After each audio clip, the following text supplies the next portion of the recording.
Hello, everyone. I am back.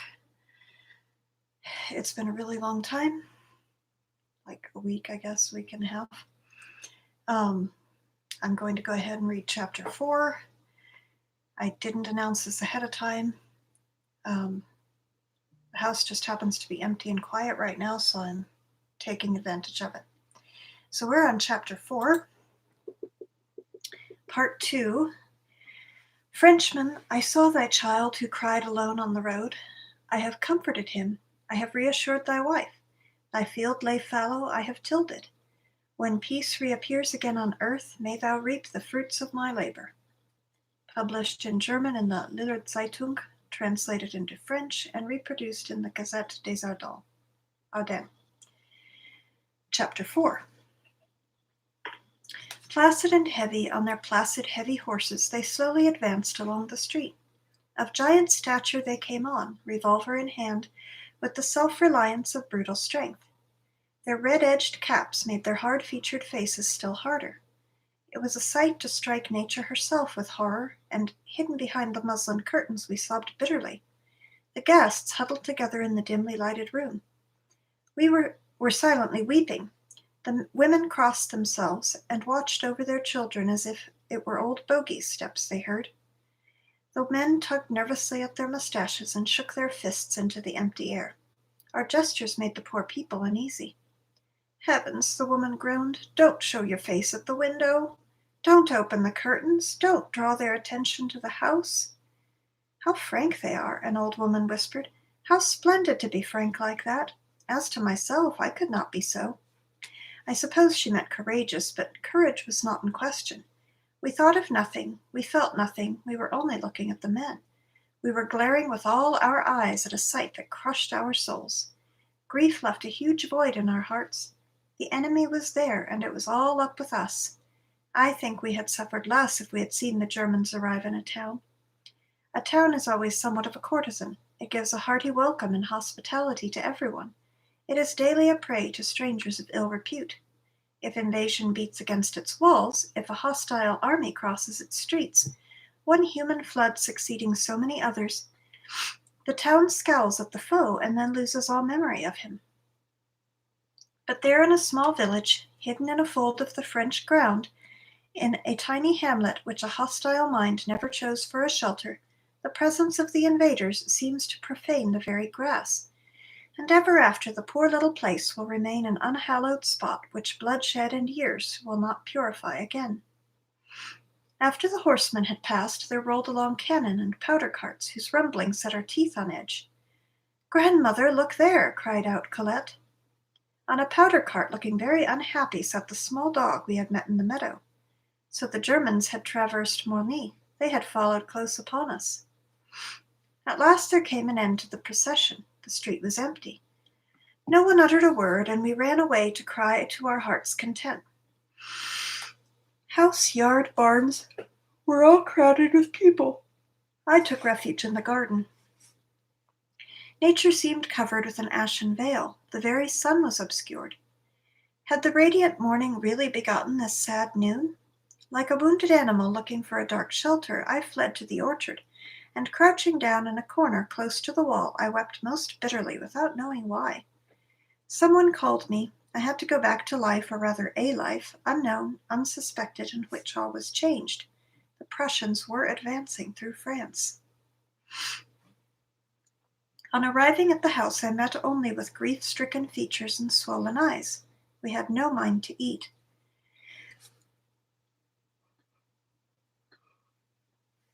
Only a few refugees, already indifferent, and the dogs did not lose their appetite.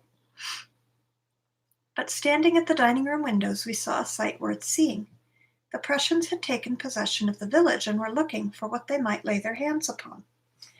They seemed to think little Madame Leneu's shop had been created for their own special use, and they set about plundering it according to rule. They went up 3 steps at a time, got among the groceries, made their choice, and came back, their arms filled with bottles and bags. In short, they carried away all that was eatable and drinkable in the house. They went up and down without interruption, like 2 rows of ants busy stripping a sack of flour, one row full, the other empty. The grocer's wife, a small woman, dark and pale with large black eyes, stood by, unable to withstand the plunderers. She locked the door. The first soldier who encountered that obstacle went to the window, broke a square, turned the door handle, and muttering threats reopened the door. With a look of despair, Madame Leneux went and fetched an officer who was eating upstairs. "Come and see what your men are doing." The officer came, looked round, and declared, "C'est la care, madame," and he went back to his lunch. The shop cleared out, the men made further search into the house, and discovered a small storeroom which they emptied with equal activity. For the pleasure of the thing, they cut stockings to transform them into socks and spilled ink on petticoats and blouses. The last comers took the trap from the coach house, the horse out of his stable, put the horse in the trap, and drove off with a light heart. A bitter disenchantment filled our tired hearts. Nothing would have astonished us. In the afternoon, 2 soldiers entered the farm, but at the sight of the yard crowded with men and dogs, withdrew. Broken down with weariness, we went early to bed. A ladder about 20 feet high led to a square opening through which we climbed into the hayloft. There every one of us made a hole in the hay and buried herself in it. Now in theory, hay offers a soft and sweet-smelling couch. The reality is slightly different. You may find comfort in this bed if you are wrapped up in cloaks and shawls to keep out the cold of the night, but the odor of the hay will make you sneeze, you will soon feel stiff in your legs, and hard blades of grass will prick your ankles and your neck. Despite minor annoyances, my companions were very soon slumbering. For my part, I could not sleep. I was feverish, and my golden waistband played tricks and got into my ribs. The slanting light of the moon gave an added pallor to the faces of the 4 sleeping girls, whose presence on their bed of hay, beneath the beams of the loft which spiders had covered with gray lace, was astonishing enough. It seemed as though the 4 heads had been put there for a whim and the bodies laid down somewhere else. I fell into a doze. I saw hundreds of Prussians pass before my eyes, laden with goods and carrying away the very houses.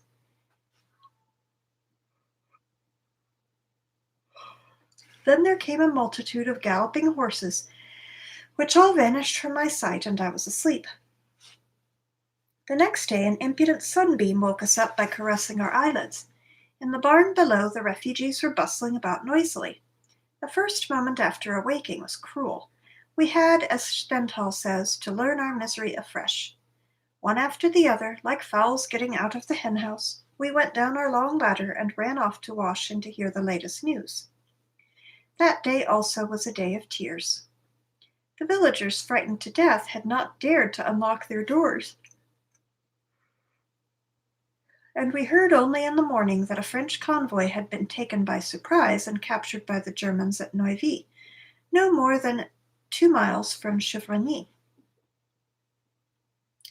Then a scout, a fact completely unconnected with the former, had been killed by the enemy at a crossway near Madame Leroy's house. We went to see the place where the 2 white roads cross each other. Large reddish spots still marked the ground. Kneeling down, we kissed this blood which cried for revenge, and from our inmost soul we besought heaven that France should be victorious over her enemy, so that her heart's blood might not be shed in vain.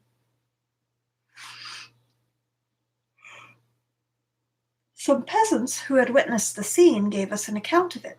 In great numbers the Germans came down the road. All of a sudden 2 French scouts appeared on the outskirts of the wood, saw the enemy, fired at them, and then turned back. One of them was lucky enough to get under cover, but the other, severely wounded, was unhorsed and fell down. Stretched by the wayside, he made an attempt to get up, but his adversaries rushed upon him, and in a confused scuffle beat him to death with the butt ends of their guns and rode away at full gallop. The victim was to be buried that very morning, and as we wished to be present at the funeral, no time could be lost. When we arrived at the churchyard, 2 men were already digging a narrow grave. The body, wrapped in a white sheet, was lying on a stretcher. There was no coffin. Soldiers should lie in the soil for which they have died. The red spot beneath his head grew larger little by little, and the blood that trickled down made a dazzling rill on the white sand. We approached him with a shrinking heart. With pious hands the grave digger lifted up the sheet to show us the face of the dead man. An aquiline nose and firm chin were still distinguishable. The rest of the features were clotted with blood and shapeless. Nearly choked with sobs, we could not help wondering from which wound the blood had flowed, when suddenly the truth flashed upon us, at a gesture of the old gravedigger, who pointed at what were, but the day before, the boy's eyes. His eyes, oh, you cowards, villains! They had not only beaten him to death, they had put his eyes out. He was defending himself like a brave soldier. He was alone against 20, and they had murdered him. There on the white road, in the sunshine, they had committed their crime. The shades of night had fallen upon him before he descended to the tomb. Oh, vengeance, vengeance! We wept, we cried, and nothing could comfort us. We wept over the gallant soldier of France who fell so near us. We wept over all the dead and wounded, and above all we wept, oh, narrowness of the human heart, over the one soldier we loved, whose uncertain fate tortured our hearts. Oh, my posy, my treasure, my love, my pride, have you not asked for a dangerous mission? Have you received your death wound, outnumbered in some lonely corner? Have they, the terrifying thought, oh, his eyes, his eyes? It was beyond endurance. Crushed with grief, I fell senseless. When I came to myself, the priest had said the usual prayers and was gone. My companions stood up, shedding silent tears. The 2 villagers gloomily filled the grave, and the earth fell with a hollow sound on the poor body. One of the men broke off in the middle of his work and told us of the scout's death. What he said confirmed what we had already heard. "Curse them!" he cried out, and with a gesture of rage seized his spade and began again to fill the grave. But we had not done with emotion yet. "Do you know that the Germans took 300 prisoners yesterday?" someone asked us. "You will see them pass on the road." The churchyard is terraced to the street, which runs down a steep hill, and thence already we caught sight of a few horsemen, closely followed by soldiers on foot. They were French.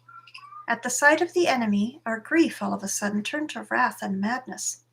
Here they were in our own country, the very same we saw yesterday, no doubt. They were those, perhaps, who had blinded and killed the scout, and they were taking our brothers to captivity. Oh, for the power to strike, to kill those men, to hurl down upon them some of those big stones, half loosened by time. We shuddered at the mere sight of them, a bantering, conceited, happy mob. The faces of Yvonne and Antoinette, standing among the crosses, were wet with tears and convulsed with rage. Hatred was so clearly visible in their eyes that the faces of the Germans grew hard and stiffened, as if they had been given a slap in the face.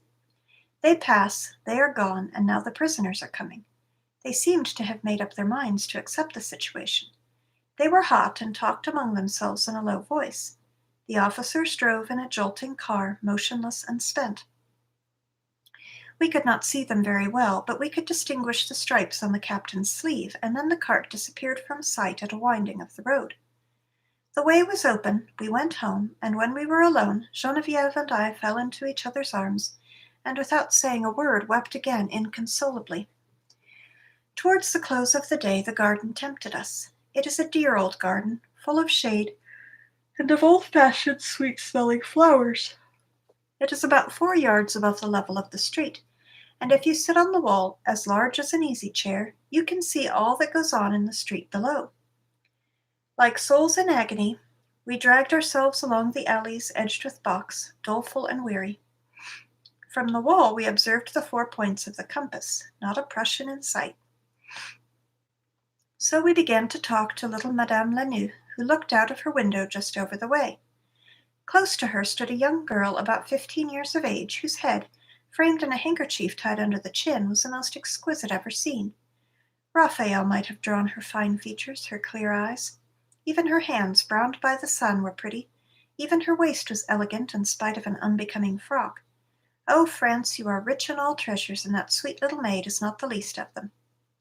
The grocer's wife confided her sorrows to us in a bitter tone. 2 old men passing by stopped in the street to condole with her, then a third person, shabbily dressed, joined in the talk, and from the very first proved interesting. He was a soldier, escaped from the yesterday's fight, and he told us his adventure in detail. Tuesday, he said, we slept in Ardal, a small place we had reached at 5 o'clock in the evening. The horses were not tired, and we might have marched on. At least we ought to have been up at 3, instead of which we set out again at 6 o'clock, and were not bidden to make haste. We did not know that the enemy was treading in our steps. About 9, we approached this place, quite easy in our minds, when we heard the people cry, "The Prussians, to the right about, quick, quick!" Convoys like us are not looked upon as fighting men, do you see? We ought to be a few miles behind the front. We were but scantily armed. Some of us had a revolver and no bullets, the others bullets and no revolver. What could we do against the cannon which peppered us from the top of the hill? We were ordered back. The drivers made what speed they could when, just at the turn of the road, one of the carts managed to tumble down. Those that followed at full speed were thrown down upon it, and thus made a barricade which held up all the rest. The guns fired without ceasing.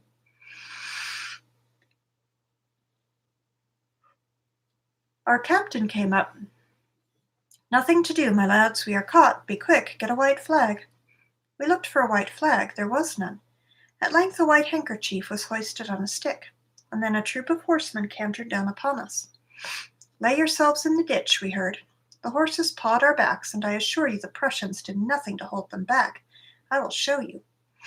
And the man, taking off his jacket, bared his bruised and swollen back. Still lying in the ditch, I noticed close to me the opening of a gutter stone stopped up with mud and grass. I tried to pull it out. It gave way. I got into the narrow passage and cried out to my companion, there is room but for one." "It is one safe and sound," he answered, and stopped up the opening of the pipe again.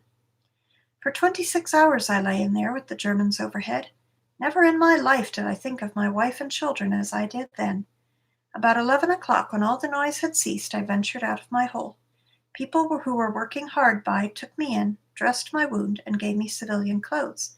I hoped to escape to the woods and join the French army again.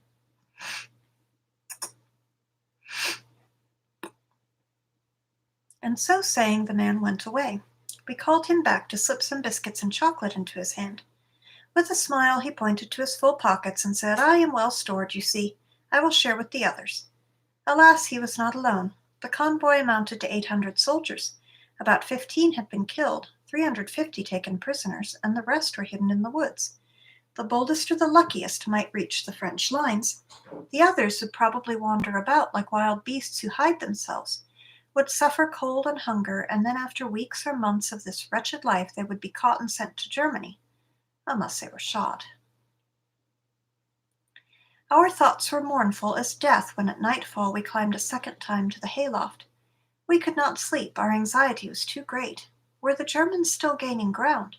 Would they sweep onward like a cloud of insects toward Paris, whose splendor and renown dazzled and attracted them invincibly? Oh, may they burn their wings there and be carbonized to the last one. The next day we went to see the place of the skirmish. The fields on both sides of the road were all covered over with things the soldiers had thrown away. In some places the grass was heaped with knapsacks, papers, clothes, and arms. We tramped on. The road wound its way through meadows and woods, and then got into a funnel-shaped valley. Here had been the thickest of the fight. The cavalry came up from behind. There were guns on the rocks to the right and left. Alas, the convoy had really been caught in a trap. The 3 carts still stood in the middle of the road, and the meadows were thickly strewn with soldiers' things, papers, and discarded arms. Colette discovered a beautiful sword hidden in the bush. She quickly put it back again, that presently she might come and fetch it. It would be so much gained. A passer-by gave us some other details. There was a body here, another there. It was to be feared that a few more dead soldiers were hidden in the wood. On our way back, we picked up all the letters, books, and papers which we found, hoping we might later on forward them to the soldiers' families and at the same time tell them news of the unfortunate convoy. We passed through Neuvy, and there we saw the ammunition captured the day before, heaped up in a yard. Another Cerberus, adorned with a spiked helmet, watched over mountains of bullets and boxes of cartridges. There was 7 million francs worth, said the peasants. Returning to the village, sunk in despondency, we heard the sound of a drum, and we arrived just in time to listen to the proclamation which the rural constable read aloud. Arms and clothes belonging to French soldiers must be gathered up and brought without delay to the mayor's house. By order of the German authorities, said the reader, a small hunchbacked man, and tears rolled down his cheeks. At Madame Leroy's we found a change for the better.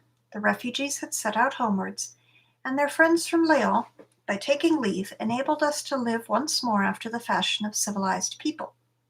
With pleasure we stretched our limbs, which 3 nights had stiffened and tired out, in a comfortable bed. From that time fate proved merciful, and for a few days spared us new troubles and violent emotions. Of course, tears always trembled on our eyelids if some incident happened to revive our wounds, but after so many mental pangs, the surrounding peace was a solace to our minds. Life sprang up anew in our hearts, and with life, spirits. Many a time, was it a reaction, we burst out laughing, broke into mad, inextinguishable laughter. Liza more than once set us in a roar. Liza is Madame Leroy's maid, a maid who has land of her own, who possesses a mile away a house, a horse, a dog, and in ordinary times a husband. But as the times we live in are by no means ordinary, Zidore, for he is called Zidore, had joined the army to make war against the King of Prussia. Was Madame Leroy alone? Liza would discharge with assiduous attention the duties of her place. Had Madame Leroy friends or relations to entertain? Liza went home again, and reappeared only to give herself up to her menial duties. Liza is a tall woman, clumsily built, with a funny Hun-like face. Her small eyes, her high cheekbones, prove that a drop of Asiatic blood runs in her veins. Have I not hinted in a former chapter that Attila may have sent a reconnoitering party down here? But if Liza has inherited her strong frame and her snub nose from her ancestors, the Huns, to whom does she owe her restlessness and her pusillanimity? No doubt to her great-grandmother, the Frankish woman, who had to submit to the wild Asiatic. For Liza was not brave. Liza did not dare face the Prussians. From Lyons, Morny, and other places, people fled to Chevrogny. It was then an additional reason for Liza's fellow villagers to run away farther too. The women had made up their minds to go. As soon as the enemy was descried from afar, Liza's horse Mouton and Madame Leroy's horse Gentil would be put to, and both fiery steeds, as fiery as their names, would take their mistresses to a safe place. But alas, man proposes. A cry arose, "The Prussians!" Liza heard it, snatched up a big loaf in bewilderment, and went full gallop towards the forest with her dog at her heels. After her galloped a troop of her companions, just as bewildered. They went down the road, struck across the country, cleared the hedges, and plunged into the forest. In the heart of the wood they stopped, blessing their star which had led them to this wild and safe spot. At that very moment they became speechless.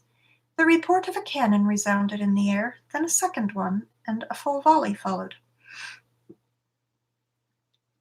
The poor wretches had thrown themselves headlong into the valley, where the convoy struggled against its foes, and the grape shot fell upon them without mercy.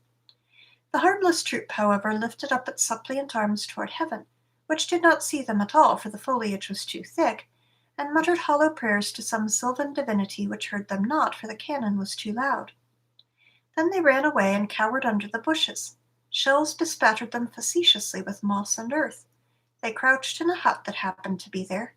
A malignant cannon ball carried off a corner of the roof. They stuck close to the trunk of a tree. Merely to tease them, bullets tore off its leaves and its branches, which rained gently down upon their heads. The unfortunate fugitives, at last gloomily resigned, sat in a circle and waited for the end in the calm of despair. Then all sounds ceased. They opened one eye, then the other, stretched themselves, got up, counted themselves, and discovered with the greatest amazement they had lost neither one hair, save those which they had torn in terror, nor one button, save those which panting fear had burst from their corsage. These refugees of the forest had no thought of leaving their precious shelter. They ate the provisions which in their prudence they had brought with them, and Liza's big loaf proved a great success. They spent the night in the hut, and slept with one eye open, raising their unquiet heads whenever they heard the tramping of a Prussian horse on the road. In the morning nothing was to be heard. I do not know who was courageous enough to poke her nose first out of the wood. I expect it was the dog. At last, however, our villagers plucked up their courage, and with common accord went back to their native hamlet. Madame Leroy did not receive Liza exactly with open arms, but with that gentle irony of which she has the secret. "Well, well, Liza, I understand. The old lady is too slow, you thought. She will disturb us. She had better stay at home," and so you scampered off. Liza protested, and we laughed, and Colette pointed to the moral of the adventure. It is very funny, Liza's story, but don't you think it is just like ours? The Prussians had forced open most of the houses, and had anticipated the taxes which they hoped to levy. Fowls, pigeons, geese without number, and even plump pigs were absent. At Liza's house the ravishers had shown a certain modesty. A sack of flour, a few pigeons, 1 or 2 ducks only had disappeared. But the intruders had turned the room topsy-turvy. Did they look for treasure? And by a sad whim they had seized upon 2 photographs, whose red plush frames were the ornament of the mantelpiece, Liza in the garb of a nun, and Zidore in a soldier's uniform. For what purpose had they torn up these precious pictures? And Zidore had it taken the first day I saw him. So the enemy had destroyed the fond keepsake of a happy day. Really, the age we lived in was hard, and the Prussians heartless. All the world was so firmly convinced of this that everybody stayed indoors as much as possible, and ventured reluctantly out of the village for fear of dangerous encounters. No one was bold enough to risk horse and cart on the road, since the first soldier that came might requisition both. Happy indeed was the owner who was not compelled to turn back and drive the Prussian to a far-off place.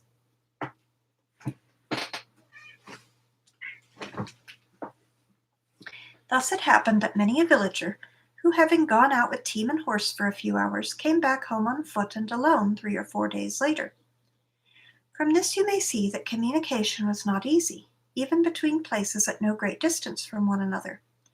An old lady, seeing the Germans arrive in Chevrony, died of the sudden shock, and for several days it was impossible to send the sad tidings to her son, who was no farther off than Laon.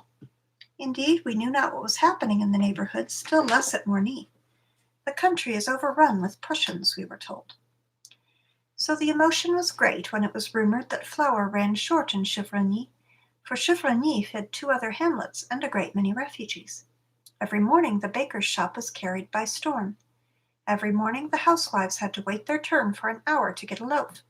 It was a heart-rending sight to see how the baker toiled. His wife did not know which way to turn. His boy knew not what to be at.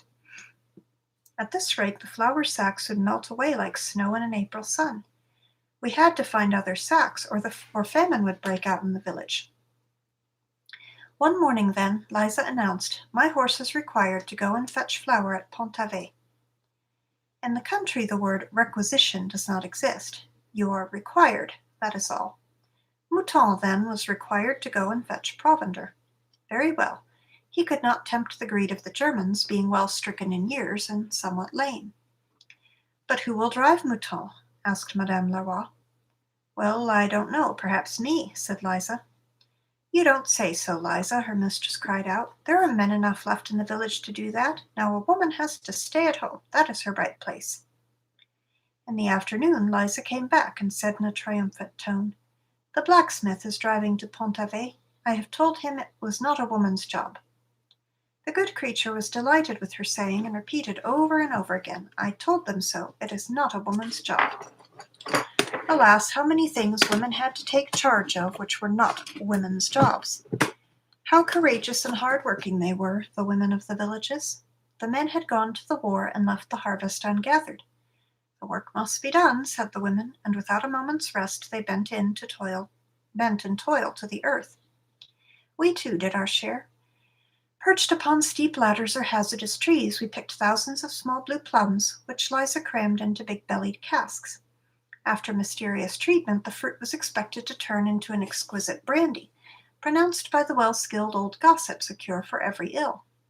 Better than that, we shut up with our own hands Madame Leroy's hiding-place. For who would have believed it? Her house was not in order. She had buried a cash-box full of golden coins in her garden, but we thought she had better remove a great many other things just as valuable as money. Besides, she had a hiding-place. It was not a fanciful hiding-place like ours, but a serious hiding-place, contrived by a workman, a past master in digging and masonry. The cellar opens into the arched entrance of the house. In a corner of this cellar is a trapdoor which, lifted up, leads to a breakneck flight of steps hewn out in the rock. At the foot of the steps is a smaller cellar, which is the hiding-place.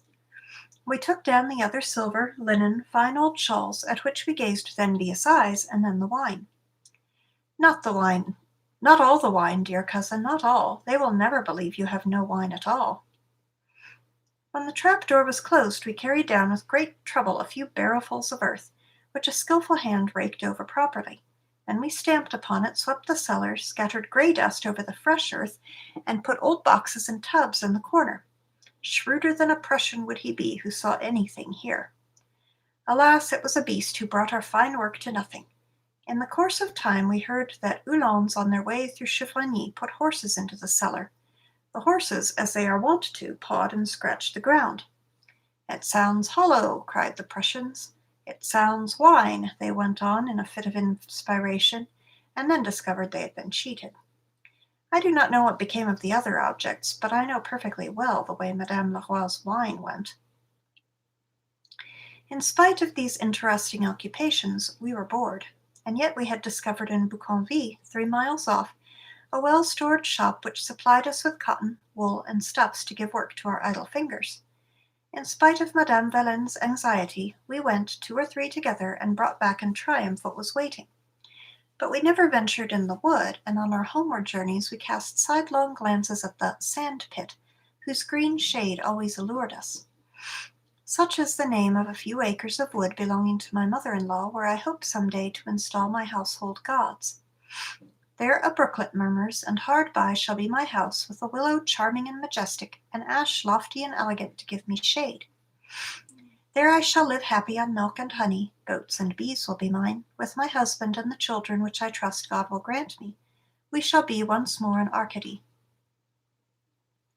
Thus I mused on my way home, when suddenly some German troops appeared on the horizon to dispel my dream of Arcady, and sent me home in haste to the shelter of the farm. I have said we were bored. Life was chiefly unbearable for want of news. What was going on? For 2 days we had heard an echo of the guns. Was there a battle? The first Germans we had seen told us with a sneer, "Paris, Paris, within 3 days we are in Paris." Had the progress of the haughty Boers been stayed? Hope trembled at the bottom of our hearts, hope which dared not grow and which we dared not avow. 10 times a day we left our needlework or our book to run to the garden. We listened. A kind of rumbling was all we heard. Was it to the east, the north, or the south? Was it a singing in our ears, or was it cannon shots? What if we placed our ears to the ground? And so we lay on the grass like so many dead bodies, and concentrated our whole souls in listening. There is certainly a rambling. This conviction filled our hearts with joy and anxiety, and the whole day long we fidgeted about the house. Besides, we could not stay forever in Chevrigny. We had to make up our minds. "Since the Germans are here, there, and everywhere," I said, "we had better go back home, where at least we are comfortable and at ease."